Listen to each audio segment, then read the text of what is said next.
Hello प्यारे बच्चों। बेटा आज हम आपकी क्लास 9 की एनसीईआरटी की जो बुक है साइंस की, उसका 5वां चैप्टर है ना, जीवन की मौलिक इकाई, the fundamental unit of life, ये शुरू करने जा रहे हैं। तो बेटा बहुत ही प्यारा चैप्टर है, और जो बच्चे है ना बायोलॉजी लेना चाहेंगे है ना, उनके लिए एक तरह से ये फाउंडेशन है। मैं आपको विश्वास दिलाता हूँ बेटा कि इस लेसन को पढ़ने के बाद आप जो है ना बायोलॉजी से प्यार करने लग जाओगे, ठीक है, क्योंकि ये हमारे खुद के जीवन से संबंधित है। तो देखो बेटा, अपन ने तीसरे और चौथे चैप्टर में परमाणु, अणु, इनके बारे में पढ़ा था, उनकी संरचना के बारे में पढ़ा था। तो जैसे जिस प्रकार से धातु और अधातु होते हैं है ना, मेटल्स और नॉन मेटल्स होते हैं, ठीक है ना, जैसे लोहा, तांबा, सोना, चांदी है ना, ये तो क्या हो गए, धातु हो गए।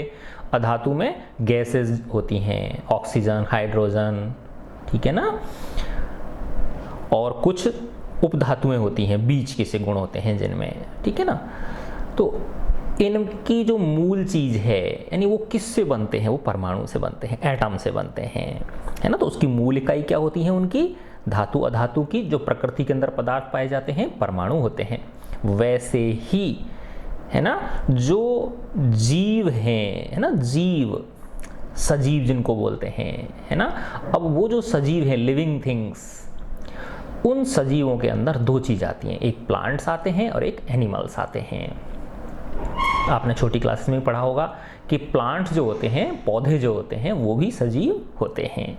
तो इनकी जो मौलिक इकाई है, अब एनिमल्स में देखो बेटा, एनिमल्स के नाम से हमारे मन में क्या विचार आता है, गाय, भैंस, इनके बारे में, कुत्ता, इनके बारे में आता है। लेकिन मानव जो है ये भी एक एनिमल है, मानव को भी एनिमल में ही रखा जाता है, ठीक है ना।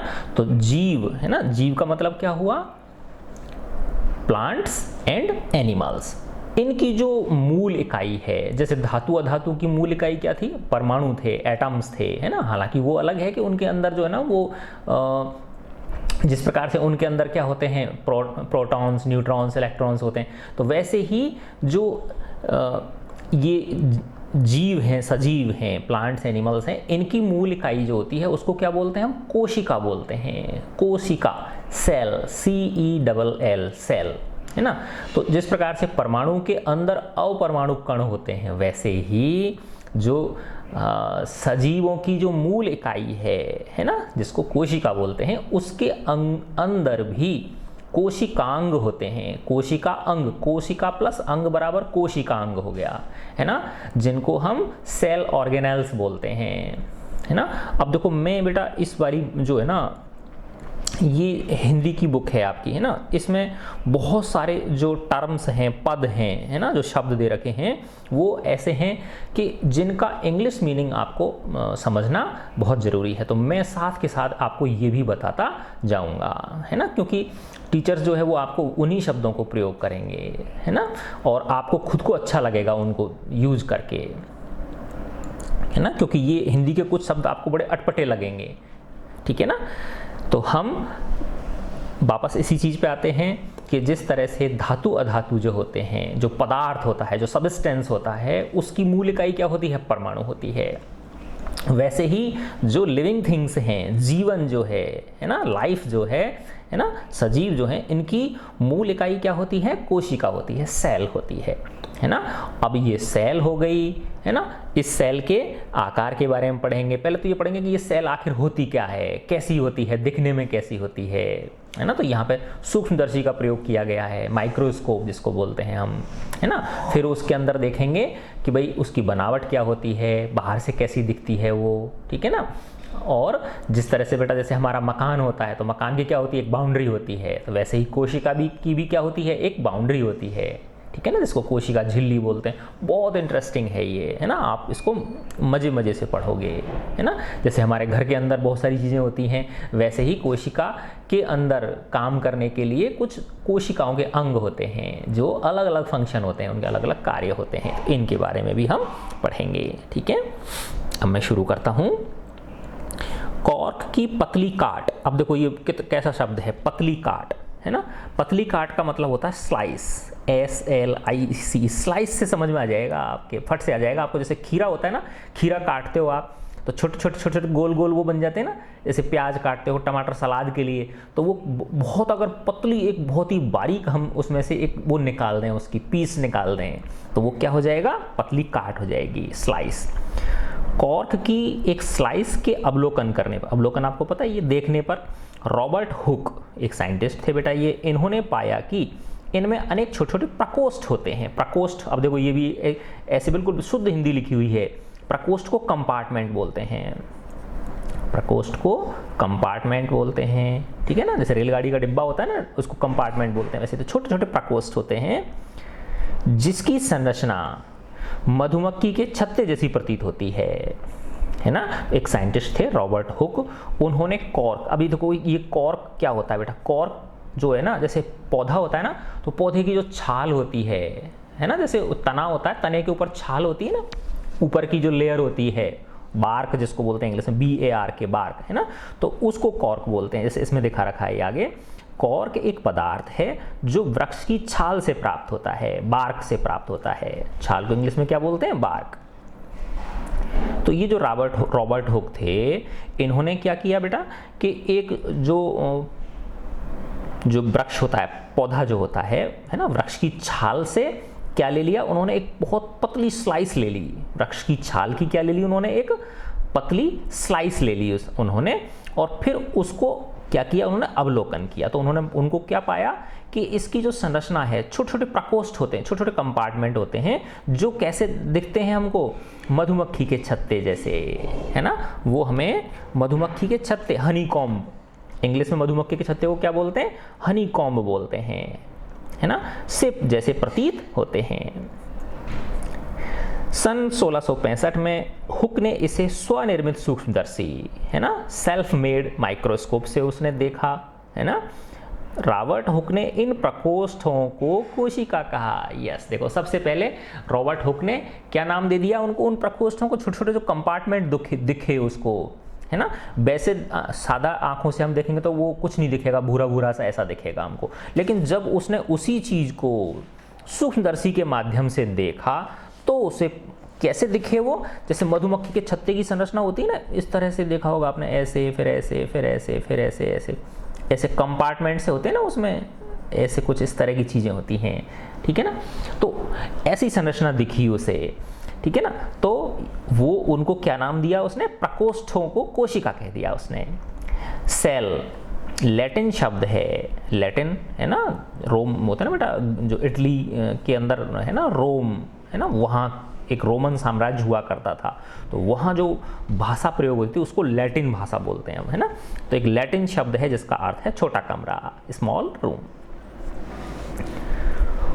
उपरोक्त घटना छोटी तथा अर्थहीन लगती है ना, लगती हो, लेकिन विज्ञान के इतिहास में ये एक बहुत ही महत्वपूर्ण घटना है। इस प्रकार सबसे पहले हुक ने देखा कि सजीवों में अलग अलग एकक होते हैं। अब देखो ये एकक, ये एक नया चार्ट, इसका मतलब होता है ना, अलग अलग यूनिट होते हैं, सेपरेट यूनिट्स। अलग अलग एकक का मतलब क्या हो गया, सेपरेट यूनिट्स, है ना, सेपरेट यूनिट्स होते हैं। इन एककों का वर्णन करने के लिए, अब देखो बेटा मैं एक एक लाइन पढ़ रहा हूँ आपको, जिससे कि सारी चीजें आपको अच्छी तरह से समझ में आ जाएं। इन एककों का वर्णन करने के लिए जीव विज्ञान में कोशिका शब्द का उपयोग आज तक किया जा रहा है। तो जो रॉबर्ट हुक ने प्रयोग किया था वही आज तक ये चीज चलती आ रही है। आओ हम कोशिका के बारे में जानकारी प्राप्त करें। सजीव किससे बनते हैं, तो हमने देखा था ना अभी कि सजीव जो हैं इनकी मूल इकाई क्या है, कोशिका है, सेल है ना। अब ये एक्टिविटी दिखा रखी है इसमें, क्रियाकलाप, है ना। प्याज का एक छोटा टुकड़ा लो, है ना, चिमटी की सहायता से, है ना, छोटा टुकड़ा का मतलब जैसे प्याज है आपका कुछ ऐसे ना, इस तरह से ऐसा कुछ प्याज है ना। तो बेटा जब इसमें से आप जो है ना, इसकी ऊपर का वो एक परत उतार दी, फिर दूसरी परत उतार दी, फिर, है ना, तो जैसे वो परतें होती हैं, जैसे परत उतारते हो आपने, तो जैसे ऐसी परत कुछ इस तरह की बन गई आपके पास, ऐसी ये मिल गई आपको, है ना। तो इसकी ये जो अंदर वाली सतह है ना, इस पे तुमने कभी देखा होगा, गौर किया होगा, तो एक पतली सी झिल्ली होती है जिसको अपन हटा भी सकते हैं, है ना, अंदर की उसमें एक बहुत बारीक हर प्याज की लेयर में निकलती है वो, ठीक है ना।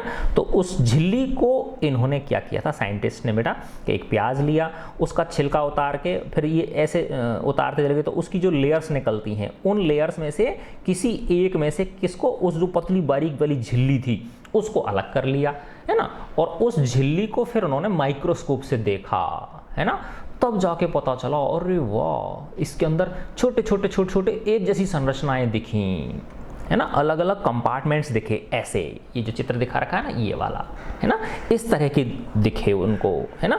तो देखो ये जैसे एक हिस्सा ये हो गया, एक हिस्सा ये हो गया, एक ये हो गया, तो ये एक जैसी संरचनाएं दिख रही नहीं दिख रही हैं, क्या दिख रही हैं, ये एक जैसी संरचनाएं। ये बहुत बड़ा करके उसको देखा, है ना, माइक्रोस्कोप से, तब ये इस प्रकार की संरचनाएं दिखी। तब उनको पता चला अच्छा ये है कोशिका, है ना। तो देखो एक कोशिका ये हो गई, एक कोशिका ये हो गई, एक ये हो गई, एक ये हो गई। तो इस तरह से वो जो झिल्ली थी, है ना, जब उसको मैग्नीफाई करके देखा, जब उसको बड़ा करके देखा, तो इस तरह की संरचनाएं दिखी रॉबर्ट हुक को। तब उसने इनको क्या नाम दे दिया था ना, अच्छा उसने तो कॉर्क को देखा था, है ना, लेकिन आप भी जो हमारे साइंटिस्ट हैं वो लोग भी इस तरह से उस झिल्ली को जब देखेंगे माइक्रोस्कोप से, तो इस प्रकार की संरचनाएं हमको दिखेंगी, है ना। तो ये जो आइडेंटिकल एक जैसी संरचनाएं हमको मिल रही हैं, ये क्या कहलाती हैं, कोशिकाएं कहलाती हैं। और इन कोशिकाओं के बीच में देखो ये जो काले काले से धब्बे हैं, है ना, छोटे छोटे डॉट दिखे ना, ये केंद्रक होता है, बहुत इंपॉर्टेंट पार्ट है ये, हम इसमें आगे पढ़ेंगे। इसको न्यूक्लियस बोलते हैं केंद्रक को, है ना। तो हर कोशिका का एक बहुत ही इंपॉर्टेंट पार्ट होता है जिसको हम क्या बोलते हैं, न्यूक्लियस बोलते हैं, ठीक है ना। तो इस एक्टिविटी में यही दर्शाया गया, जो प्याज वाली बात बताई ना मैंने आपको, वही चीज़ है, ठीक है। तो देखो बेटा इसमें चैप्टर में समय लगेगा, है ना, आराम आराम से आप मेरे साथ करें इसको, तो पूरी तरह से आपके कंसेप्ट बन जाएंगे इसमें, ठीक है। तो प्याज का एक छोटा सा टुकड़ा लिया हमने, चिमटी की सहायता से, फॉरसेप्स, चिमटी को फोरसेप्स बोलते हैं, की सहायता से हम प्याज की अवतल सतह, ये वाली दिख रही है बेटा, ये इस तरह की जो है ना अंदर की ओर जो उभार होता है इसमें, ये अवतल सतह कहलाती है, कॉनकेव सरफेस कहलाती है। ये भीतरी सतह की ओर से झिल्ली उतार लेते हैं, वो मैंने बताया पतली बारीक सी झिल्ली उतार ली उसमें से हमने, है ना, एक लेयर उतार ली हमने। इस झिल्ली को तुरंत पानी वाले वॉच ग्लास में रख दिया। वॉच ग्लास का मतलब होता है जैसे एक तरह से कांच की कटोरी मान लो, एक बड़ी प्लेट मान लो, जैसे चाय पीने की होती है ना कप प्लेट होती है, तो वो प्लेट जो होती है वैसी एक कांच की प्लेट वो होती है, प्लेट होती है, इसको वॉच ग्लास बोल देते हैं, में रख लेते हैं। इसमें इससे झिल्ली मुड़ने अथवा सूखने से बच जाए, क्योंकि उसमें पानी है, पानी के अंदर डाल देते हैं उस झिल्ली को, तो जिससे वो मुड़ने और सूखने से क्या होती है, बच जाती है, ठीक है ना। वो मुड़ने और सूखने से क्या हो गई, बच गई, उसमें डाल दिया हमने उसको। अब हम झिल्ली का क्या करें, अरे प्रयोग करते हैं ना, क्या करें, क्या हो गया, इसका प्रयोग करेंगे हम, ठीक है ना, यस। तो अब एक कांच की स्लाइड लो, है ना। स्लाइड का मतलब क्या होता है, जैसे तुमने कभी देखा होगा पहले वो जैसे हॉस्पिटल में जाते हैं ना अपन ब्लड टेस्ट कराने, तो ऐसे कांच की एक स्लाइड सी होती हैं, है ना, और उस पर हमारी मलेरिया टेस्ट करते हैं ना बेटा, तो उसमें ऐसे बूंद डाल देते हैं और फिर ऐसे रगड़ते हैं उसको एक दूसरे को, ऐसे यूँ कभी देखा होगा आपने, तो ब्लड को ऐसे कर लेते हैं, है ना।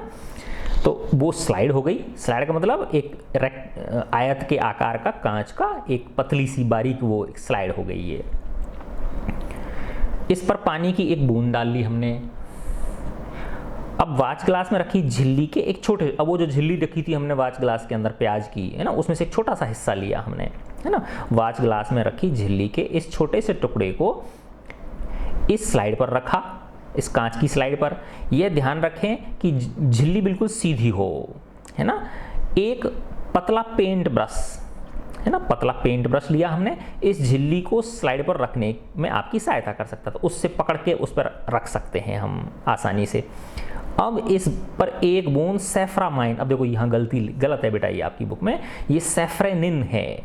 क्या है ये, सैफ्रेनिन, SAFRANIN, सैफ्रेनिन, ठीक है ना, SAFRANIN, सैफ्रेनिन की एक बूंद डाल दी हमने, है ना। इसे अब सैफ्रेनिन जो है ना बेटा, ये एक तरह से थोड़ा कलर होता है इसमें, है ना, जैसे ब्राउन कलर मान लो, है ना, ब्राउन कलर का सा होता है, तो ये रंगने के काम आता है किसी भी चीज़ को, है ना।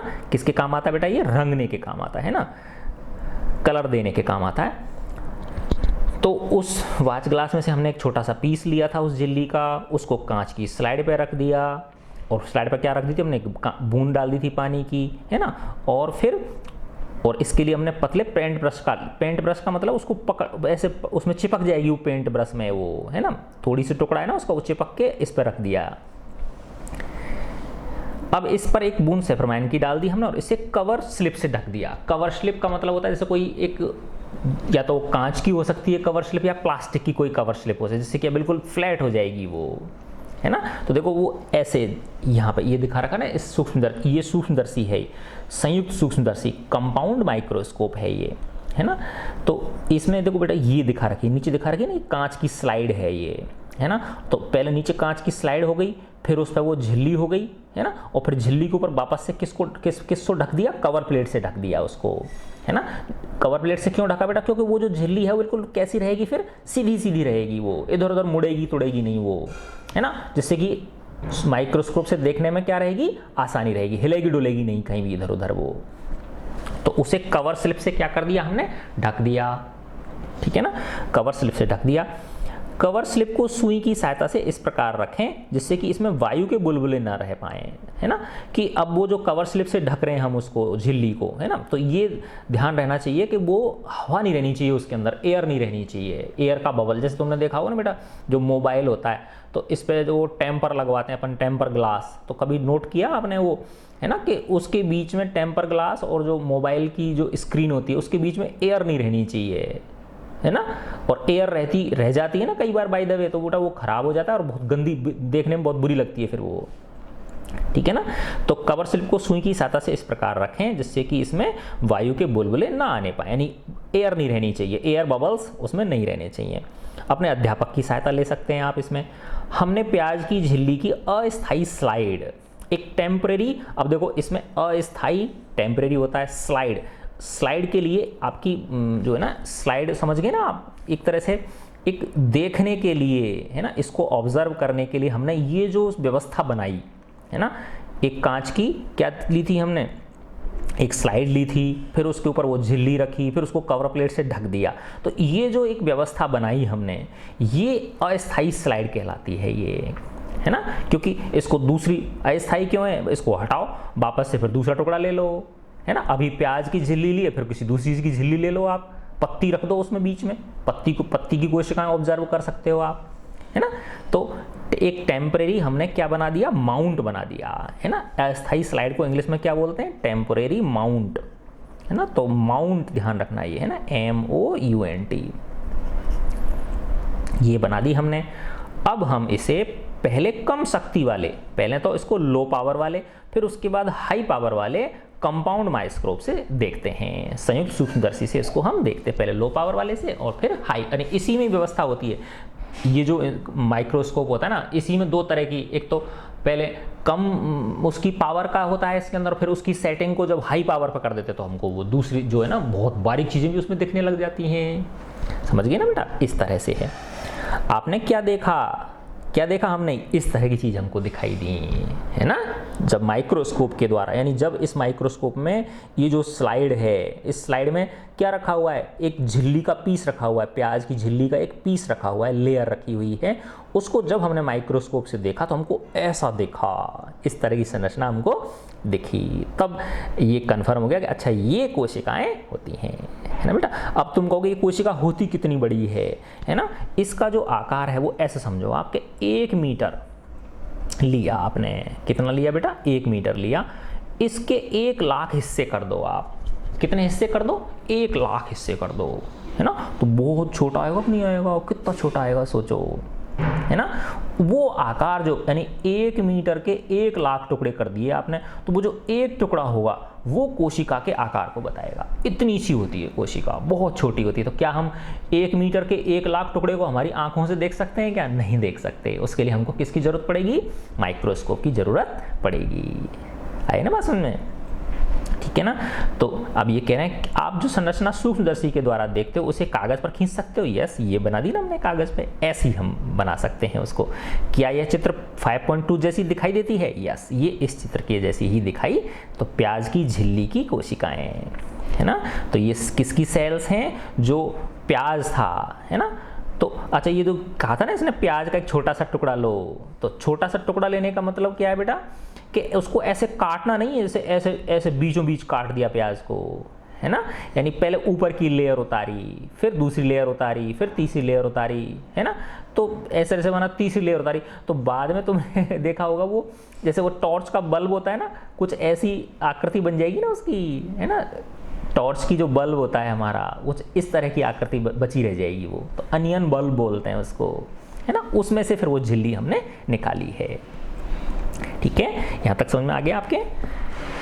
अच्छा, अब ये क्या कह रहे हैं कि अब हम विभिन्न प्रकार की, है ना, हम विभिन्न प्रकार की विभिन्न आकार वाली प्याज की झिल्लियों से, है ना, अब अलग अलग, पहले छोटा प्याज लिया, फिर थोड़ा और बड़ा प्याज लिया, फिर और मोटा, सब तरह के प्याज होते हैं ना, बिल्कुल छोटा छोटा होता है टुन्नू सा, फिर और बड़ा, फिर और बड़ा, तो अलग अलग झिल्ली ली हमने, उनकी अलग अलग टेम्परेरी माउंट बनाए, उनके स्लाइड बनाई उनकी। हम क्या देखते हैं, क्या हम एक समान संरचनाओं को देखते हैं अथवा भिन्न भिन्न, कि क्या जो उनकी संरचनाएं, माना छोटे प्याज की झिल्ली को देखा, फिर मीडियम साइज के प्याज की झिल्ली को देखा, फिर बहुत मोटे प्याज की झिल्ली को देखा, तो क्या उनकी संरचनाएं एक जैसी दिखती हैं या अलग अलग दिखती हैं? सोचो।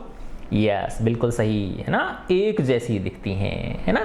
इसका मतलब क्या है कि ये जो कोशिका है ये मूल इकाई है, वो उस पर डिपेंड नहीं करती, साइज पे डिपेंड नहीं करती, है ना।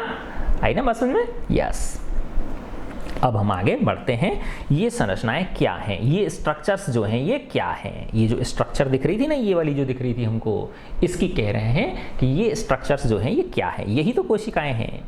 ठीक है, ये सभी संरचनाएं एक जैसी दिखाई देती हैं, ये सभी मिलकर एक बड़ी संरचना, सल्ककंद, है ना, अनियन बल्ब, जो वो, है ना, अब जो उसका प्याज का जो वो बल्ब था, ये दिखाया था ना कि ऐसा, तो ये प्याज का बल्ब किससे बना, है ना। यानी ऐसे सोचो बेटा कि जो वो जो झिल्ली है उसी के अंदर कोशिकाएं हैं, है ना।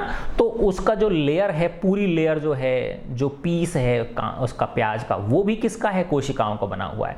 तो मूल रूप से क्या प्याज जो है वो किसका है बना हुआ है, वो कोशिकाओं का बना हुआ, प्याज की कोशिकाओं का बना हुआ है। ठीक है ना।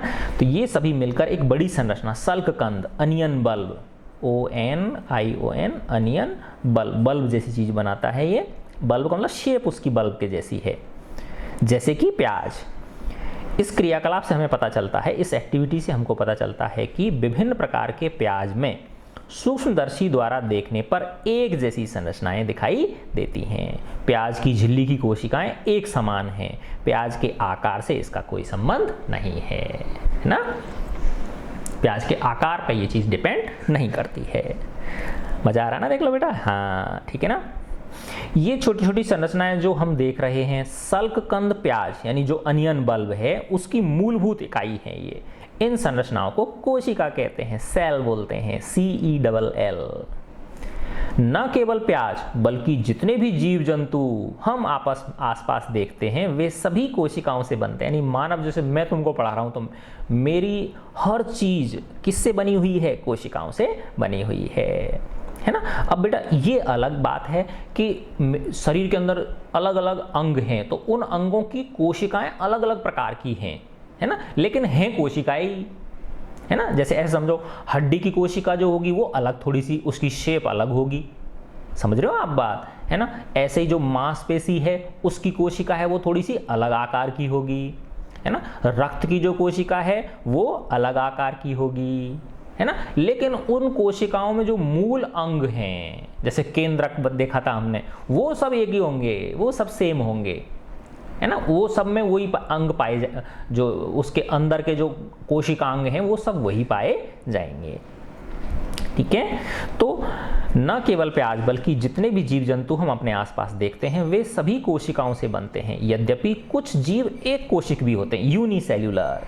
एक कोशिक का मतलब ये लो देखो, यानी जीव इतने छोटे भी होते हैं, जैसे पढ़ते हैं ना अपन बेटा, बैक्टीरिया होते हैं बहुत सारे, है ना, तो जिनमें सिर्फ एक ही कोशिका होती है। सोचो, एक कोशिका वाले जीव भी होते हैं, है ना। अब एक कोशिका मैंने बताया ना कितनी बड़ी होती है, 1 मीटर, है ना। 1 मीटर पता ही आपको कितना बड़ा होता है ना। 1 मीटर का 1 लाख टुकड़े कर दो आप, तो वो जो एक टुकड़ा हुआ वो एक कोशिका का साइज हो गया। तो इतने छोटे जीव भी होते हैं जिनको हम क्या बोलते हैं, एक कोशिकीय जीव बोलते हैं, यूनिसेल्यूलर। एक कोशिका का मतलब क्या हो गया, यूनी का मतलब होता है वन, सेल्यूलर यानी सेल, कोशिकीय, कोशिका सेल, और कोशिकीय सेल्यूलर, CELLULAR, यूनिसेल्यूलर ऑर्गेनाइज्म। ठीक है ना, एक आएगा यहाँ पे, जीवों को इंग्लिश में क्या बोलते हैं, ऑर्गेनाइज्म, ORGANISM, ऑर्गेनाइज्म। ठीक है। आवर्धक लेंस, मैग्नीफाइंग लेंस। आवर्धक लेंस की खोज के बाद सूक्ष्मदर्शी का आविष्कार संभव हो सका। यह पता चला कि एकमात्र कोशिका स्वयं में ही एक संपूर्ण जीव, यानी एकमात्र कोशिका जो है ना, वही अपने आप में एक कंप्लीट जीव हो सकती है ना, जैसे अमीबा, क्लैमिडोमोनास, पैरामीशियम तथा बैक्टीरिया हो सकती है। इन सजीवों को एक कोशिकीय जीव कहते हैं, यूनिसेल्यूलर ऑर्गेनाइज्म बोलते हैं।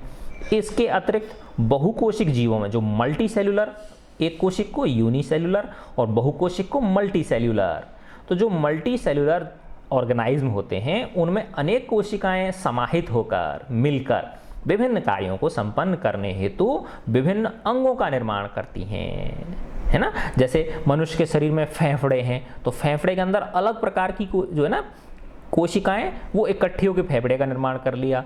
कुछ अलग प्रकार की कोशिकाओं ने मिलके किसका निर्माण कर लिया, लिवर का निर्माण कर लिया। कुछ अलग प्रकार की कोशिकाओं ने हड्डियों का निर्माण कर लिया, तंत्रिकाओं का निर्माण कर लिया, है ना। तो जो मल्टी सेलुलर ऑर्गेनाइज्म जैसे कि मानव है ना, इनमें अनेक कोशिकाएं समाहित होकर विभिन्न कार्यों को संपन्न करने हेतु विभिन्न अंगों का निर्माण करती हैं, है ना। इसके कुछ उदाहरण हैं फंजाई। अच्छा, एक मजेदार चीज बताऊं बेटा, है ना, इसकी ये जो फंजाई है ना, इसकी स्पेलिंग होती है बच्चों FUNGI, है ना। पहले मैं इसको फुंगी बोलता था, क्या बोलता था, फुंगी, FUNGI, फुंगी। तो एक टीचर ने जोर से डांटा, बोले क्या फुंगी फुंगी कर रहा, पुंगी बजाएगा क्या। ठीक है ना। तो ये होता क्या है बेटा, फंजाई, है ना। वैसे नॉर्मली हम देखेंगे तो फुंगी बोलेंगे ज़्यादातर कोई बच्चा, ठीक है ना, लेकिन ये इसका उच्चारण कैसे होता है, फंजाई होता है। ओके, तो कुछ उदाहरण हैं जैसे फंजाई कवक, पादप प्लांट्स, और जंतु एनिमल्स। ठीक है। क्या हम कुछ और एक कोशिक जीवों के विषय में पता कर सकते हैं, तो और भी मल्टी सेलुलर, वो यूनिसेलुलर ऑर्गेनाइज्म हो सकते हैं, ठीक है ना। जैसे इसमें दिया था ना, अमीबा, क्लैमिडोमोनास, पैरामीशियम, बैक्टीरिया, शायद यूग्लिना भी होता है, शायद पिछली क्लासों में पढ़ा होगा आपने, है ना। तो और भी आप ढूंढ सकते हो। प्रत्येक बहुकोशिकीय जीव एक कोशिका से ही विकसित हुआ है। कैसे हुआ भाई, क्योंकि कोशिकाएं क्या होती हैं, एक कोशिका दूसरी कोशिका को जन्म देती है ना। तो इस तरह से उनमें रिप्रोडक्शन होता है। क्या होता है, उनके अंदर रिप्रोडक्शन होता है, ठीक है ना। जैसे ऐसे समझो आप, जैसे एक बीज बोया हमने, एक चने का जो दाल होती है ना, वो बोई हमने अंदर खेत के अंदर, तो फिर वो फूट आता है ना, पौधा बनता है उसका, तो फिर वो कितना बड़ा होता जाता है, फिर इतना बड़ा हो जाता है। तो जो चने का बीज है वो शुरू में क्या है, एक ही koशिका है वो, है ना। फिर वो कोशिका क्या होती है, विकसित होती जाती है, यानी एक कोशिका अन्य कोशिकाओं को रिप्रोड्यूस करने लग जाती है, वो उत्पादन करने लग जाती है, ठीक है ना। तो इस चीज को बोलते हैं हम कोशिका विभाजन बोलते हैं बेटा, यानी एक कोशिकाओं में से अनेक कोशिकाओं का निर्माण की जो प्रक्रिया होती है उसको क्या बोलते हैं हम, कोशिका विभाजन बोलते हैं, ठीक है ना, सेल डिवीजन, ठीक है। तो कोशिकाएं विभाजित होकर, सेल्स जो हैं ये डिवाइड होकर अपने ही जैसी कोशिकाएं बनाती हैं। इस प्रकार सभी कोशिकाएं अपनी पूर्ववर्ती कोशिकाओं, विभाजित का मतलब क्या होता है, डिवीजन।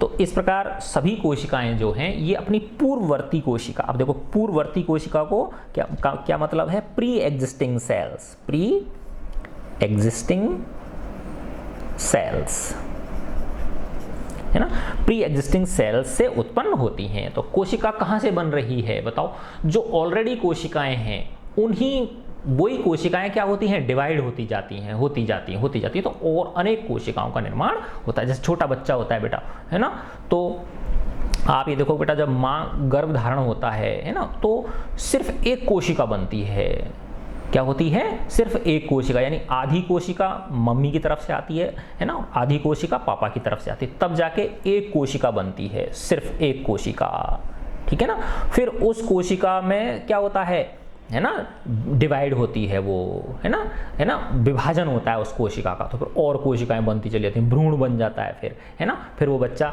बड़ा होने लग जाता है माँ के पेट में, है ना, फिर 9 महीने बाद उसका जन्म होता है। तो यानी वो सिर्फ सिंगल सेल थी शुरुआत में, वही सेल आगे डिवाइड होती गई, अनेक सेलों का निर्माण होता चला गया। और फिर जैसे जैसे उम्र जैसे जैसे समय होता गया, है ना, तो पहले तो देखो सिंगल सेल थी, फिर उसी में से बने हैं उस बच्चे के, उसी में से हाथ बने छोटे छोटे से, माँ के पेट के अंदर ही, उसी में से उसकी नाक बनी, आँख बनी, कान बना, हड्डी बनी उसकी, है ना। सारी चीज़ें जो है ना, उस एक कोशिका में से ही अनेक कोशिकाएं निर्मित होती चली जाती हैं, और फिर वो अलग अलग प्रकार की कोशिकाएं जो है वो ग्रुप बना के क्या बना लेती हैं, अलग अलग अंगों का निर्माण करती हैं, ठीक है ना। तो इस प्रकार कोशिकाएं क्या होती हैं, डिवाइड होती हैं, है ना। और ये कहाँ से होती हैं, सभी कोशिकाएं अपने पूर्ववर्ती कोशिकाओं से ही उत्पन्न होती हैं, प्री एग्जिस्टिंग सेल्स से ही ये उत्पन्न होती हैं। इसको भी पढ़ सकते हो आप, देखो बेटा ये चीज जो है ना, कोशिका का सबसे पहले पता रॉबर्ट हुक ने लगाया था 1665 में। उसने कोशिका को कॉर्क की पतली काट, देखा था ना अपन ने, जो वृक्ष होता है उसकी जो वो होती है छाल होती है ना, उसकी एक स्लाइस ले ली थी उसने, उसको कॉर्क की पतली काट बोलते हैं। मैं अनगढ़ सूक्ष्मदर्शी, अनगढ़ का मतलब होता है, पहले बेटा वो 1665 की बात है, तो उस समय तो विज्ञान तकनीकी का विकास ही नहीं हुआ था, तो बेचारे उन्होंने जो पहले साइंटिस्ट होते वो जुगाड़ बना के करते थे, तो उसने अनगढ़ का मतलब हो गया बहुत ही उसका वैसा पुराने ज़माने का वैसा सूक्ष्मदर्शी, प्रीमिटिव सूक्ष्मदर्शी जो था उसका माइक्रोस्कोप की सहायता से देखा। फिर ल्यूवेनहक 1674 में सबसे पहले उन्नत सूक्ष्मदर्शी, उसने जो है ना वो उसका एडवांस माइक्रोस्कोप था, उसने उसमें से क्या किया, उसकी सहायता से तालाब के जल में स्वतंत्र रूप से जीवित कोशिकाओं का पता लगाया। रॉबर्ट ब्राउन ने 1831 में कोशिका में केंद्रक का पता लगाया, जो न्यूक्लियस होता है, कि कोशिका के अंदर न्यूक्लियस होता है, वो रॉबर्ट ब्राउन ने पता लगाया। फिर J.E. पुरोकंज ने 1839 में कोशिका में स्थिर तरल जैविक पदार्थ, यस, कोशिका के अंदर जो तरल जैविक पदार्थ होता है को जीव द्रव्य नाम दिया, है ना। जो तरल जैविक पदार्थ होता है इसको साइटोप्लाज्म बोलते हैं। क्या बोलते हैं बेटा इसको, साइटोप्लाज्म, है ना। चिंता मत करो, सब बार बार इनको बोलेंगे अपन तो ये सब रट जाएंगे आपको, है ना। तो दुखी होने की बिल्कुल जरूरत नहीं है ना, कि पता नहीं क्या क्या सर रामायण बोल रहे हैं, ठीक है ना।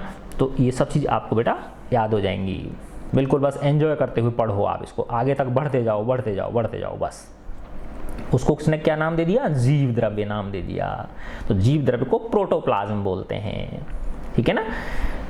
दो जीव वैज्ञानिक एम स्लीडन और टी स्वान ने कोशिका सिद्धांत के विषय में बताया, सेल थ्योरी के बारे में बताया उन्होंने। इस सिद्धांत के अनुसार सभी पौधे तथा जंतु कोशिकाओं से बने हैं, प्लांट्स और एनिमल्स। मनुष्य भी किस में आता है, जंतु में आता है, ये एनिमल्स में आता है, और वे जीवन की मूलभूत इकाई हैं। जो कोशिकाएं हैं, जो सेल्स हैं, ये क्या हैं, ये जीवन की मूलभूत इकाई हैं। विर्चो, ये भी साइंटिस्ट था, ने कोशिका सिद्धांत को और आगे बढ़ाया। उन्होंने बताया कि सभी कोशिकाएं पूर्ववर्ती कोशिकाओं से बनती हैं, यस, प्री एग्जिस्टिंग सेल से बनती हैं ये। 1940 में इलेक्ट्रॉन सूक्ष्मदर्शी की खोज हो गई, है ना। ये बहुत पावरफुल माइक्रोस्कोप होता है बेटा, है ना। ये 1 मीटर के, है ना। अभी हमने क्या देखा था, कोशिका जो बताई थी, मैंने क्या बताई थी बेटा, 1 का 1 लाखवां हिस्सा, है ना। 1 का 1 इकाई, दहाई, सैकड़ा, हजार, 10,000, लाख, है ना। 1 मीटर का 1 लाखवां हिस्सा कोशिका का आकार होता है। लेकिन वो जो 1 मीटर का 1 लाखवां हिस्सा किया हमने, उसका वापस 1 लाख हिस्से कर दो आप, उतने तक को वो सूक्ष्मदर्शी देख लेता है, इलेक्ट्रॉन माइक्रोस्कोप इतना पावरफुल होता है ना। देखो दोबारा बता रहा हूं आपको कि कोशिका का आकार क्या होता है, 1 मीटर, है ना। कोई लंबा कोई वो ले लिया आपने, छड़ ले ली ऐसे मानो आप, और उसके 1 लाख टुकड़े कर दिए, तो जो छोटा सा वो मिला आपको, वो कोशिका का आकार हो गया, ठीक है ना। अब 1 मीटर का 1 लाखवां हिस्सा जो है, उसके वापस से अगर 1 लाख हिस्से कर दो तो तुम सोचो कितना छोटा होगा वो, उतने आकार तक को इलेक्ट्रॉन सूक्ष्मदर्शी देख सकता है ठीक है ना। तो इलेक्ट्रॉन सूक्ष्मदर्शी की खोज के बाद, इलेक्ट्रॉन माइक्रोस्कोप की खोज के बाद कोशिका की जटिल संरचना, उसकी जो कॉम्प्लेक्स स्ट्रक्चर है ना, तथा बहुत से अंगक, अब देखो ये अंगक, तुम कहोगे सर ये अंगक से तो लग रोटी खा लो, अंगा है ना, तो ये अंगक का मतलब होता है जो उसके अंदर अंग होते हैं, है ना, ऑर्गेनेल्स, बार बार मैं बोल रहा हूँ ना, ऑर्गेनेल्स, NELLEL, सेल ऑर्गेनेल्स, ठीक है ना, ऑर्गेनाइज्म, जीव, ठीक है ना, जीव को क्या बोलते हैं, ऑर्गेनाइज्म बोलते हैं, और अंगक है ना, ऑर्गेनेल्स। अब इनको समझना क्या हो गया, बहुत आसान हो गया, किसकी वजह से, इलेक्ट्रॉन सूक्ष्मदर्शी की खोज की वजह से, है ना। तो इसका इलेक्ट्रॉन सूक्ष्मदर्शी का मतलब क्या हुआ कि वो 1 मीटर के 1 लाख टुकड़े कर दो, फिर उसके वापस 1 लाख टुकड़े कर दो, इतने सूक्ष्म तक को वो देख सकता है। अब एक वापस एक एक्टिविटी इसने और करी है, इसको और पढ़ लेते हैं हम, ठीक है ना बेटा, जल्दी बिल्कुल भी नहीं करेंगे, मैंने बताया ना आपको आराम आराम से समझना है इन चीज़ों को, ठीक है, भाग के जाना कहाँ है, हमको पढ़ाई तो करनी है। हम पत्ती की झिल्ली, है ना, अभी देखो इसने किसकी झिल्ली ली थी बेटा, प्याज की झिल्ली ली थी, है ना। अब इसने लीव की, लीफ होती है ना, पत्ती जो होती है किसी भी पौधे की पत्ती, पत्ती की झिल्ली, है ना। अब अभी देखो ये झिल्ली, झिल्ली के लिए एक अलग शब्द यूज हुआ है बेटा, पील बोलते हैं इसको, PEEL, पील, है ना। तो लीफ पील ली उसने।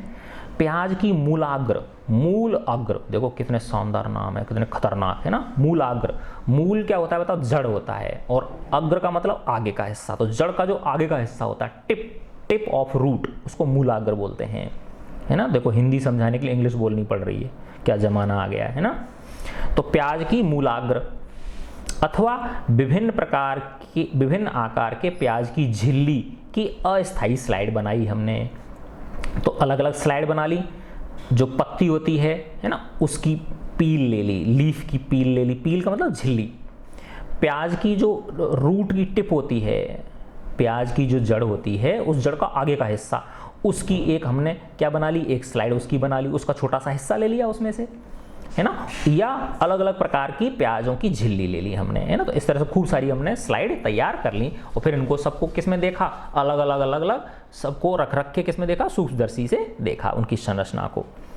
उपरोक्त क्रियाकलाप करने के बाद निम्नलिखित प्रश्नों के उत्तर दीजिए। क्या सभी कोशिकाएं आकार तथा आकृति की दृष्टि से एक जैसी दिखाई देती? अब देखो बेटा इस प्रश्न का उत्तर क्या होगा, सोचो। क्या सभी कोशिकाएं आकार तथा आकृति की दृष्टि से एक जैसी दिखाई देती है ना। अब देखो इसमें क्या है, पत्ती है, एक प्याज की जड़ का आगे का हिस्सा है, और एक प्याज की झिल्ली है ना। तो क्या होगा बेटा कि जो पत्ती है, पत्ती के अंदर की जो कोशिकाएं होंगी, है ना, अनेक असंख्य कोशिकाएं होती हैं, वो एक जैसी दिखेंगी, वो आपस में वो एक जैसी होंगी, लेकिन वो जो पत्ती की जो पील है ना, झिल्ली है, उसकी कोशिका, जो प्याज की झिल्ली की कोशिका है, उससे उसका आकार क्या होगा, अलग होगा, यानी शेप अलग होगी। अंदर जो कोशिकांग होंगे वो तो सब में सेम होंगे, आगे पढ़ेंगे हम, है ना, जैसे केंद्रक होता है, ठीक है ना, और भी बहुत सारी चीजें हैं। तो वो अंदर के जो अंगक हैं वो सब सेम होंगे, लेकिन उनके आकार क्या होंगे, अलग अलग होंगे। लेकिन खुद जो है, जैसे माना पत्ती है, लीफ है ना, उसकी कोशिकाएं सब आपस में एक जैसी होंगी।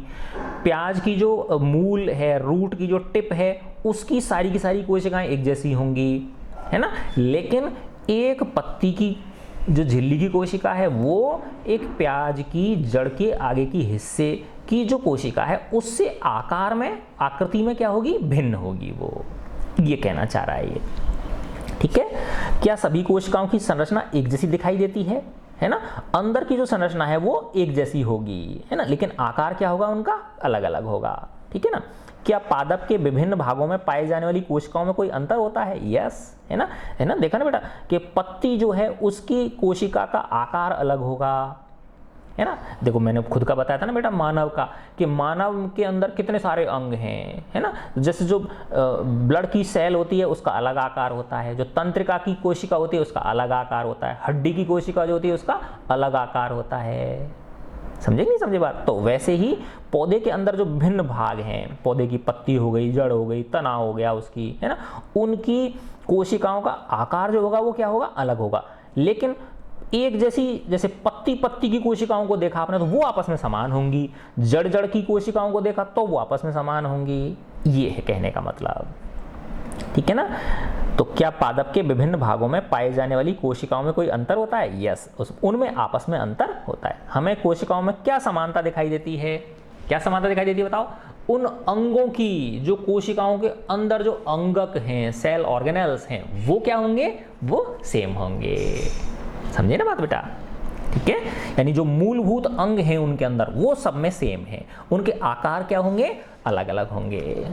ठीक है, देखो इसमें बिल्कुल स्पष्ट हो जाएगा आपके, यहां दिखा रखा है ना ये, यस। कुछ जीवों में विभिन्न प्रकार की कोशिकाएं भी हो सकती हैं। निम्नलिखित तस्वीरों को देखो, ये मानव शरीर की कुछ कोशिकाएं, जैसे देखो ये चिकनी पेशी है ना, तो देखो जो मांसपेशी होती है उसकी कोशिका इस तरह की होती है। रुधिर ब्लड सेल्स जो होती है उनकी कोशिका है, तो अलग अलग आकार हो गए कि नहीं हो गए इनके, है ना। तंत्रिका कोशिका, देखो इसमें चित्र छूट गया ये, है ना, इसमें बीच का ये रह गया। तंत्रिका कोशिका तुमने पढ़ा होगा बेटा ये, है ना, शायद 8वीं क्लास में थी या नहीं थी मुझे नहीं पता बेटा, है ना। तो देख लेना तुम, इसमें इंग्लिश की बुक में से देख लेना तो ये पता चल जाएगा, इसकी शेप ऐसी होती है ना। ये इसकी आकार अलग है। अंडाणु जो होता है ना, ओवम, अंडाणु को इंग्लिश, पेशी, पेशी को मस्कुलर बोलते हैं बेटा, मसल्स। रुधिर ब्लड सेल्स, तंत्रिका कोशिका नर्व सेल, अंडाणु ओवम, OVUM, ओवम। ठीक है, शुक्राणु स्पर्म, SPRM, स्पर्म, ये माँ के होता है, ये पिता के होता है बेटा, है ना। वसा कोशिका, फैट सेल्स, देखो ये सब कोशिकाएं, चिकनी पेशी कोशिका, ब्लड सेल, तंत्रिका कोशिका, अंडाणु, शुक्राणु, लेकिन इन सबका आकार क्या है बोलो, अलग अलग है ना। आकार अलग अलग है, लेकिन इन कोशिकाओं के अंदर के जो मूल तत्व होंगे वो सेम होंगे, है ना। जैसे तुम समझो कि चांदी, लोहा, लोहे का परमाणु, है ना, और सोने का परमाणु, ठीक है ना, उनके आकार अलग अलग होंगे, ठीक है ना, लेकिन उनके अंदर क्या है, वही सेम चीज है, प्रोटॉन न्यूट्रॉन इलेक्ट्रॉन। उसमें भी प्रोटॉन न्यूट्रॉन इलेक्ट्रॉन होंगे, उसमें भी प्रोटॉन न्यूट्रॉन और इलेक्ट्रॉन, तो वही सेम चीज इसमें है ना। तो देखो बेटा, कोशिकाओं की आकृति तथा आकार उनके विशिष्ट कार्यों के अनुरूप होते हैं, जो स्पेशल कार्य उनको करना है उसके हिसाब से होते हैं वो। कुछ कोशिकाएं अपना आकार बदलती रहती हैं, जैसे एक कोशिक अमीबा, जो यूनिसेलुलर अमीबा एक जीव होता है बेटा, एक ही कोशिका का जीव होता है ना, सिर्फ एक ही कोशिका होती है, इतना बहुत छोटा जीव होता है। तो इसकी कोशिका क्या करती है, आकार बदल लेती है, अपनी शेप बदल लेती है। कुछ जीवों में कोशिका का आकार लगभग स्थिर रहता है और प्रत्येक प्रकार की कोशिका के लिए विशिष्ट होता है। उदाहरण के जैसे तंत्रिका कोशिका, है ना। प्रत्येक जीवित कोशिका में कुछ मूलभूत कार्य करने की क्षमता होती है। तो जो प्रत्येक जीवित कोशिका है वो कुछ स्पेशल फंक्शंस कर सकती है, ठीक है ना, स्पेशल कार्य कर सकती है, जो सभी सजीवों का गुण है। एक जीवित कोशिका के ये मूलभूत कार्य, एक जीवित कोशिका ये मूलभूत कार्य कैसे करती है, हम जानते हैं बहुकोशिक जीवों में श्रम विभाजन होता है। जैसे बेटा समाज के अंदर हर व्यक्ति का अलग अलग कार्य होता है, कोई कारपेंटर का कार्य कर रहा है, ठीक है ना, कोई स्वीपर का कार्य कर रहा है, कोई ऑफिस का कार्य कर रहा है, कोई परचूने की दुकान का कार्य कर रहा है, कोई सब्जी की ठेला लगा रहा है। जैसे समाज के अंदर हर व्यक्ति इंपॉर्टेंट होता है ना, कोई किसी का काम बड़ा नहीं, किसी का काम छोटा नहीं है, हर व्यक्ति का काम इंपॉर्टेंट है। वैसे ही हमारी जो जितने भी प्लांट्स और एनिमल्स हैं उनके अंदर विभिन्न प्रकार की जो कोशिकाएं होती हैं उनके अलग अलग कार्य होते हैं और वो सबके कार्य इंपॉर्टेंट हैं, तो उसको श्रम विभाजन बोलते हैं, डिवीजन ऑफ लेबर, यानी सबका काम अलग अलग है, जैसा कि मनुष्यों में होता है।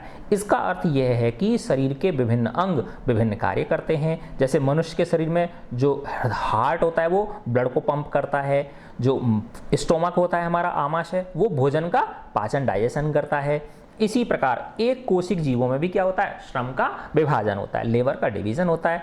वास्तव में ऐसी प्रत्येक कोशिका में कुछ विशिष्ट घटक होते हैं, कुछ स्पेशल कंपोनेंट्स होते हैं जिन्हें कोशिकांग कहते हैं। सेल ऑर्गेनेल, कोशिका प्लस अंग, सेल और अंग को ऑर्गेनेल, तो सेल ऑर्गेनेल्स होते हैं, है ना। अंदर कुछ विशिष्ट घटक होते हैं, वो सब में सेम होंगे।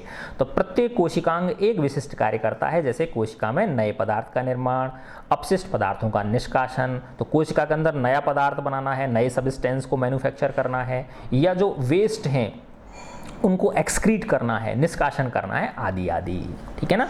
कोशिकाओं के कारण ही, कोशिकांगों के कारण ही, जो कोशिकाओं के अंग हैं, कोशिकांगों के कारण ही, सेल ऑर्गेनेल्स के कारण ही एक कोशिका जीवित रहती है और अपने सभी कार्य करती है। ये कोशिकांग मिलकर एक मूलभूत इकाई का निर्माण करते हैं, एक बेसिक यूनिट ऑफ लाइफ बनाते हैं, ये जिसे कोशिका कहते हैं। यह बड़ा रुचिकर है कि सभी कोशिकाओं में एक ही प्रकार के कोशिकांग होते हैं। आया ना, देखो बेटा आ गई वही चीज़ कि कैसी भी कोशिका हो, उनमें जो अंदर कोशिकांग हैं वो सब में सेम होंगे, चाहे वो कोशिका हड्डी की हो, है ना, चाहे वो मसल की हो, चाहे वो वसा की हो, चाहे वो शुक्राणु हो, अंडाणु हो, हड्डी की हो, कहीं की भी हो, उनके अंदर के जो कोशिकांग होंगे वो सब में क्या होंगे, सेम होंगे। उनकी आकृति अलग अलग है ना। जैसे बेटा हमारा देखो ना, मानव सबकी शकल अलग अलग होती है, लेकिन हर के अंदर क्या होता है ना। और दूसरा, यहाँ के मनुष्य जो हैं वो चीन के उससे अलग होते हैं, है ना, अफ्रीका के लोगों से हम अलग होते हैं, लेकिन सब में हमारे अंदर भी हृदय होता है, उनके अंदर भी हृदय होता है, हमारे भी ब्लड होता है, उनके भी ब्लड होता है, हमारे भी तंत्रिका तंत्र होता है, उनके भी होता है। तो बेसिक जो चीज़ें हैं वो सब में सेम होती हैं। तो देखो बेटा कितना प्रकृति की क्या मेहरबानी है, इससे कोई फर्क नहीं पड़ता कि उनके कार्य क्या हैं अथवा वे किस जीव में पाई गई हैं। तो मुझे आशा है शायद आपको ये अच्छा लगा होगा, और बेटा अगर अच्छा लगता है तो मुझे कभी कभार कमेंट्स में बता दिया करो यार। हाँ ठीक है बच्चों, गॉड ब्लेस यू ऑल।